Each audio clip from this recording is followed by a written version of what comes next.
After Avengers Endgame, expectations were sky high. Marvel had just delivered an incredible run, connecting stories, moving audiences, and dominating the box office. But something happened. The next phase just didn't deliver. Box office numbers dropped, the hype faded, and now Marvel's trying to clean up the mess. How did they let it get this bad? The answer is inside a revealing book. MCU, The Reign of Marvel Studios, and you're about to understand everything that went wrong behind the scenes of Phase 4. Marvel without its biggest heroes. To understand what went wrong, we need to remember one thing. The MCU's success was built on characters that barely sold comics. Iron Man, Captain America, Thor, none of them were as mainstream as the X-Men or Spider-Man, but that all changed in theaters. The secret: charismatic characters with great casting. People got attached to Tony Stark, Steve Rogers, and the rest. And once they left after Endgame, Marvel urgently needed a new Trinity to keep audiences invested. The original plan, a new Trinity. According to the book, Marvel had it all mapped out. The new foundation of the MCU would be Spider-Man, Black Panther, and Captain Marvel. But absolutely everything went wrong, for three completely different reasons. Before we dive into the chaos, go ahead and hit that like button and subscribe.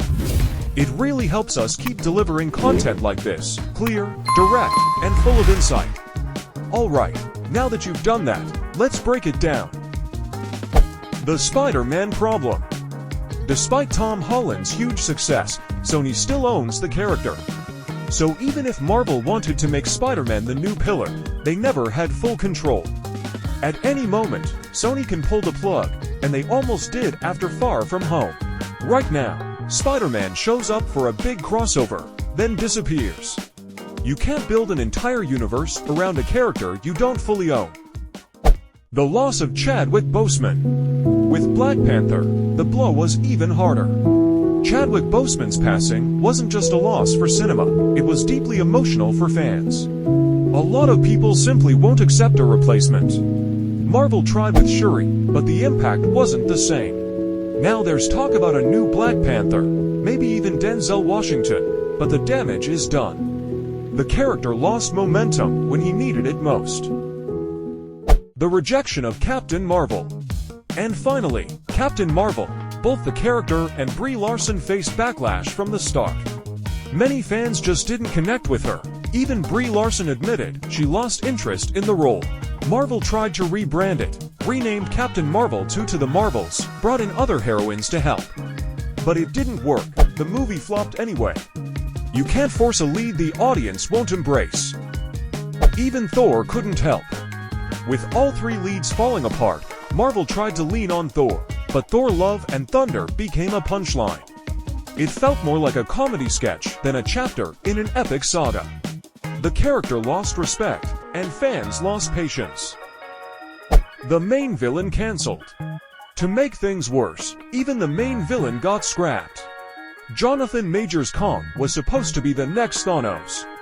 But after legal controversies, he was fired.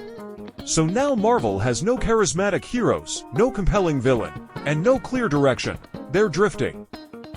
The last resort, going back to the past. With so much going wrong, Marvel turned to its last card, bringing back the old stars. If they can't revive Tony Stark or Steve Rogers, at least they can bring back the faces people still love. It's a desperate move, but maybe the only one left. The MCU is going through its most fragile moment ever. Everything that held Phase 4 together has fallen apart for different, but equally heavy reasons. So the big question is, who's going to lead the next phase? Which characters still have enough strength to carry the Marvel Universe? Drop your thoughts in the comments. Who would your top 3 be for the next era of the MCU? Is there still hope to save this universe, or has the magic faded for good? If you like this video, drop a like and hit that subscribe button. It really helps us reach more people who want to understand what's really going on with Marvel. New videos all the time, always with that critical look, no sugarcoating, straight to the point. Thanks for watching, and I'll see you in the next one.